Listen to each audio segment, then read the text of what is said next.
লাউ শাক দিয়ে পোস্ত বানানোর জন্য প্রথমে আলুগুলো গোল গোল করে এইভাবে কেটে নিয়েছি। আর দেখো লাউ শাকগুলো এইভাবে নিয়েছি। তোমরা রেসিপিটা শেষ পর্যন্ত দেখতে থাকো।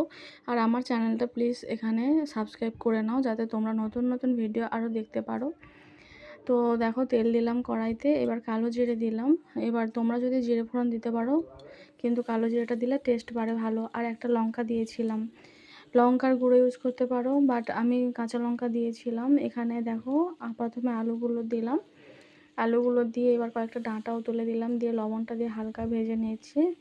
তারপরে কিন্তু শাকটা দেবো। শাকটা প্রথমে দিয়ে দিলে একটু অনেকটা নেতিয়ে একটা হয়ে যায়, কালারটাও চেঞ্জ হয়ে যায়।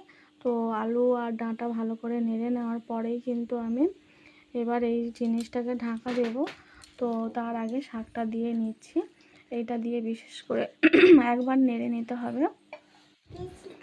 তো এবারে এপিট ওপিট করে ভালো করে নেড়ে নেওয়ার পরে কিন্তু এই সবজিটাকে পুরো ভালোভাবে ঢাকা দিয়ে নিতে হবে। এবারে দেখো ঢাকা দেওয়ার আগে কিন্তু তোমরা জল দিও না, কারণ জল দিলে আলুটা সিদ্ধ হতেও একটু টাইম লেগে যায়। তো এই পজিশানে যখন আসবে, তো ভালোভাবে যখনই কড়াইতে যখনই এই পজিশানে লেগে আসবে তখনই জলটা দিয়ে দেবে। যেহেতু এখানে দেখো ফুটন্ত আমার অলরেডি ফুটে এসছে, অনেকটা হয়েও এসছে। হয়ে যাওয়ার পরে শেষে পোস্ত আর সর্ষের তেল দিয়ে